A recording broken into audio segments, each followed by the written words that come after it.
Hal yang saya mau katakan dan saudara harus tahu tentang apa itu. Yang pertama adalah kesetiaan. Kedua adalah keadilan. Ketiga adalah kekudusan. Nah saudara, kalau kita memikirkan tentang tiga hal ini, maka pasti dan mau tidak mau yang kita pikirkan adalah tentang Bapa kita di surga. Betul tidak? Coba renungkan. Kesetiaan, keadilan, kekudusan. Jangan bicara tentang Tuhan dan tentang agama kepada orang yang bukan orang Kristen. Pasti mereka akan menolak dengan berbagai macam alasan. Alasan yang pertama, kalau kita bicara tentang Tuhan kepada mereka yang sudah kenal, yang sudah bertuhan atau beragama, mereka bilang, ngapain kamu ngajar, aku sudah tahu. Atau mereka yang banyakkan sudah nek dengan agama. Kita harus tahu itu. Kemarin saya dari Bandung, saudara, melewati di daerah Geger Kalong sana, kaget. Ada apa itu, banyak orang, ramai sekali. Saya harus katakan ini apa adanya supaya saudara tahu. Ternyata bagi mereka, Agim, tokoh mereka yang hebat itu sedang ada masalah baru. Karena istri pertamanya yang tadinya setuju poligami ternyata nggak setuju. Itu wartawan penuh, pengikut mereka penuh. Lalu saya tanya pada mereka-mereka itu. Nah dari situ kita lihat kesimpulan. Ternyata yang mayoritas di negara ini juga tidak setuju di madu.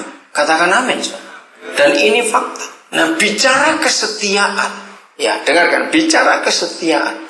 Tidak ada gambar, ilustrasi, fakta, contoh lain. Kalau kita bicara kesetiaan, itu pasti bicara tentang hubungan suami istri. Tidak ada contoh yang lain.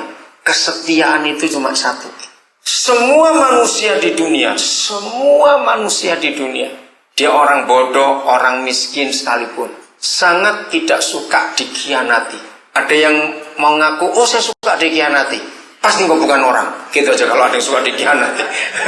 Nah, betul saja, tidak ada orang mau dikhianati. Kesetiaan itu lawan katanya adalah pengkhianatan.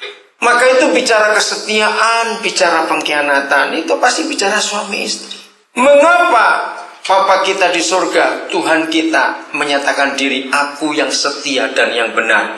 Masih ingat dalam Wahyu dikatakan, aku ini yang setia dan yang benar. Kalau sampai Bapa kita mengakui dirinya, aku ini yang setia dan yang benar, berarti betul-betul dia pribadi yang setia.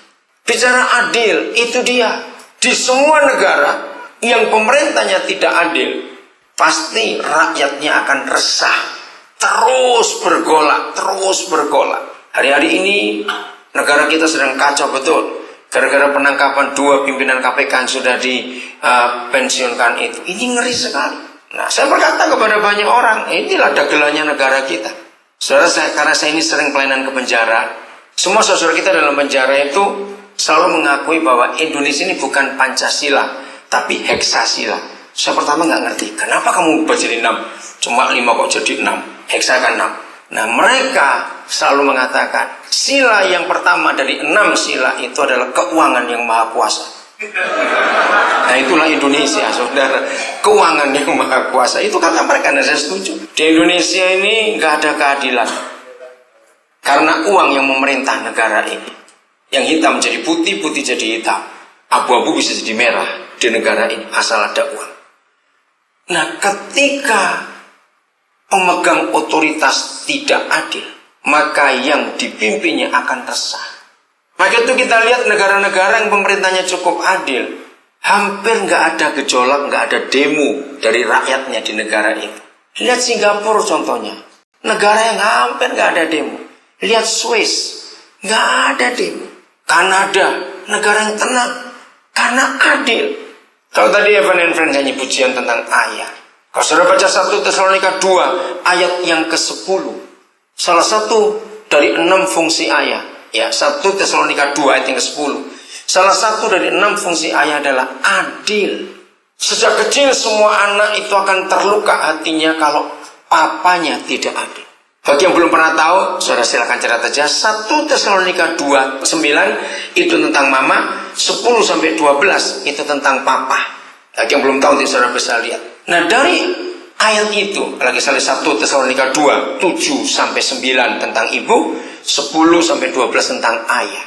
Saudara, kita lihat begini, anak-anak Kalian anak-anak muda yang belum jadi papa mama, simpan kebenaran ini. Suatu hari nanti kalau kalian menikah dan diberkati anak-anak, jangan sampai salah.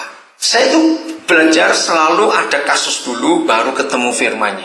Nah kasusnya begini yang saya temukan. Saya juga ngalami itu sama saya kecil. Mengapa bagi anak, semua anak di dunia, mama itu boleh salah? Renungkan ya atau tidak? Anak itu kalau lihat mamanya salah, gampang memaafkan, gampang melupakan. Tapi begitu yang salah papanya, kecil pun kesalahan itu, ayo semua jawab. Gampang gak kita melupakan seperti mama yang bersalah kepada kita? Jawab, gampang atau tidak kalau papa yang salah? Ada nggak ada yang memberitahu? Jadi di mata anak-anak, ayo kita ambil positifnya, jangan ambil negatifnya. Maka kita jadi papa ini penting sekali. Mengapa di mata anak-anak mama itu boleh salah, papa itu tidak? Mengapa anak-anak lebih gampang memaafkan mamanya daripada papanya? Kenapa? Dengarkan ilustrasi ini. Walaupun ada yang sudah tua-tua 50, 60 umurnya, dengar. Apa yang terjadi dengan kita kalau kita nonton film atau kita baca buku, cerita, ternyata jagoannya akhirnya mati. Rasa apa? Nyesel, ngapain nonton? Aneh bukan? Walaupun kita sudah tua-tua, perasaan itu akan muncul. Nah, saudara-saudara, ternyata mengapa bagi anak, mama boleh salah, papa tidak? Karena bagi anak-anak, papa itu jagoannya, papa itu idolanya. Hebat bukan 1 Tesalonika pasal 2 itu. Maka itu ketika setan tahu bahwa yang bisa menghancurkan dunia itu bukan perang nuklir, bukan tsunami, bukan AIDS yang tersebar, tapi Malaikat 4 ayat 6 mengatakan ketika papa-papa tidak berfungsi, anak-anak terluka, dunia ini hancur sendiri. Yang belum tahu silakan catat Malaikat 4 ayat 6. Maka itu kalau papa tidak adil, anak-anak akan terluka. Yang kedua, kekudusan. Ini kembali papa kita lagi, kudus. Kita tahu arti kudusnya, gak perlu menerangkan ini. Nah ternyata 3 hal ini, setia, adil, dan kudus, ini gak bisa berdiri sendiri-sendiri. Mereka selalu berjalan bersama. Tidak mungkin ada orang adil tapi hidupnya gak kudus. Tidak mungkin. Tidak mungkin ada orang yang adil, kudus tapi gak setia. Gak mungkin.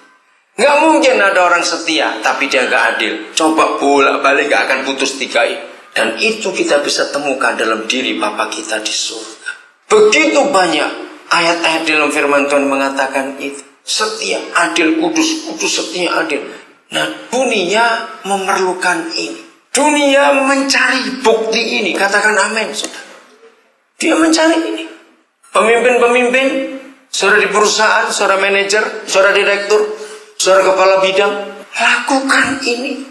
Setia, adil, kudus, kudus, Anda setia, bolak-balik. Tunjukkan itu dalam hidup semua orang.